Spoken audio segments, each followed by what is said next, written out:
Centre point Tamil Nadu நேயர்களுக்கு வணக்கம். Doctor Thirumavalavan அவர்களை கொல்லும் நோக்கத்தோடு அவரின் காரை வழிமறித்து தாக்க வந்த அந்த ராஜீவ் காந்தி என்கிற அந்த பொறுக்கி ரவுடி நீதியரசருக்கு முன்பாகவே பொறுக்கித்தனமாக நடந்து கொண்டவன் என்றும், பெண் நீதிபதியை பாலியல் சீண்டல் செய்வதற்காக முயற்சி செய்தான் என்றும் ஆதாரங்களும் காட்சிகளும் சாட்சிகளும் வெளிவந்து கொண்டிருக்கிற நிலையில் அவனுக்கு ஆதரவா யார் பேசுறா தெரியுங்களா? அண்ணாமலை பேசுறாரு. அவனுக்கு ஆதரவா யார் பேசுறா தெரியுங்களா? நயினார் நாகேந்திரன் பேசுறாரு. அவனுக்கு ஆதரவா யார் பேசுறாங்க தெரியுங்களா? சில சாதி வெறியர்கள் பேசுறாங்க. அவனுக்கு ஆதரவா யார் பேசுறா? அதிமுகவில் சிலர் பேசுறாங்க. என்ன பண்ணணுமா? அவர் இறங்கி வரணுமா, அவங்கிட்ட மன்னிப்பு கேட்கணுமா, அங்க நடக்கிற சில தள்ளுமுள்ளுகளை தவிர்த்து இருக்கணுமா? ஏண்டா இறங்கி வந்தா ஆம்ஸ்டாங்க போட்டு தள்ள மாதிரி போட்டு தள்ளதுக்கா? ஒருவேளை கொல்ல பாய்ந்து வந்த அந்த ரவுடி கையில வெடிகுண்டு வச்சிருந்தானா நிலைமை என்ன இருக்கும்? விபரீதமாயிருக்காதா? திருமாவளவனுக்கு ஒய் பிரிவு இருக்கா? இசட் பிரிவு இருக்கா? கண்டவனுக்கெல்லாம் ஒய் பிரிவு இசட் பிரிவு இருக்கும்போது ஒரே ஒரு போலீஸ்காரனோட 35 வருஷம் மக்களுடைய களத்தில் நிக்கிறவரு அந்த திருமாவளவன். யாரு மன்னிப்பு கேட்கணும்? மன்னிப்பு கேட்க வேண்டியது நீங்க.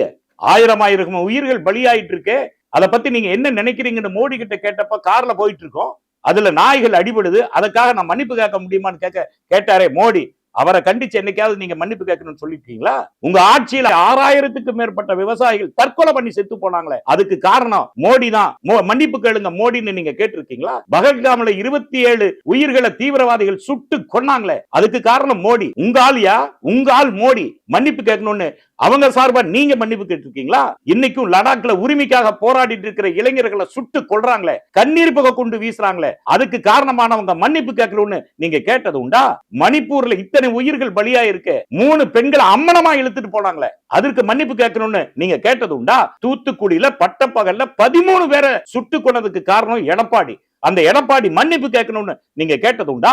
இன்னைக்கு நீங்க கொண்டு வந்த நீட் தேர்வால் பலியாயிட்டு இருக்கிற உயிர்கள் எத்தனை, அதற்கு நீங்க மன்னிப்பு கேட்டது உண்டா? அவ்வளவு ஏன்? மோடியின் சொந்த மாநிலம் குஜராத், அந்த குஜராத்ல மோர்பி பாலை இடிஞ்சு 135 பேர் கதற செத்து போனாங்களே, அதுக்கு நாங்க தான் காரணம்னு நீங்க மன்னிப்பு கேட்டது உண்டா? கரூர்ல ஒரு நடிகனை பார்க்க வந்து 43 பேர் செத்து விழுந்தாங்களே, அவன் தான் குற்றவாளின்னு தெரிஞ்சதுக்கு அப்புறம் அவனுக்கு முட்டு கொடுக்குறீங்களே, மன்னிப்பு கேட்க வேண்டியது நீங்களா திருமாவளவனா?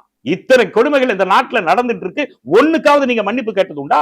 ஆனா இன்னைக்கு தாக்க வந்த, தன்னை கொல்ல வந்த ஒரு ரவுடியிடம் திருமாவளவன், ஒரு நாடாளுமன்ற உறுப்பினர், கோடான கோடி தொண்டர்களை கொண்ட ஒரு பேரியக்கத்தின் தலைவர் மன்னிப்பு கேட்கணுமா?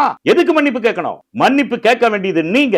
ஆக திருமாவளவனை கொல்லும் இந்த சதியில் அண்ணாமலையின் தூண்டுதல் இருக்கிறது, எச் ராஜாவின் தூண்டுதல் இருக்கிறது, RSS இருக்கிறது, பாஜக இருக்கிறது. அதனால்தான் நீங்க ராஜீவ் காந்திக்கு சப்போர்ட் பண்றீங்க. திருமாவளவனை கொல்ல பாய்ந்து வந்த அந்த ராஜீவ் காந்தியின் பின்னணியில் யார் இருக்கிறார்கள்? தூண்டியது யார்? அவனுக்கு ஆதரவாக இருப்பது யார் என்பதை கண்டறிந்தால்தான் திருமாவளவன் போன்ற உயர்ந்த தலைவர்களை, திருமாவளவன் போன்ற நேர்மையான தலைவர்கள் இந்த நாட்டிற்கு தேவை. அந்த ராஜீவ் காந்திக்கு பின்னால் யார் யார் இருப்பார்கள் என்ற உண்மையை தீர விசாரிக்க வேண்டும். டாக்டர் திருமாவளவன் அவர்களை கொல்ல வந்த அந்த ரவுடியின் பின்னால் அரசியல் இருக்கிறது, அந்த ரவுடியின் பின்னால் RSS இருக்கிறது, அந்த ரவுடியின் பின்னால் பாஜக இருக்கிறது, அந்த ரவுடியின் பின்னால் சில அதிமுக தலைகள் இருக்கிறது. அந்த ரவுடியை தூண்டியது அண்ணாமலையா என்கிற சந்தேகம் நமக்கு எழுகிறது. காவல்துறை தீர விசாரிக்க வேண்டும் என்பதை கோரிக்கையாக வைக்கிறோம். நடுநிலை தவறாத சென்டர் பாயிண்ட்.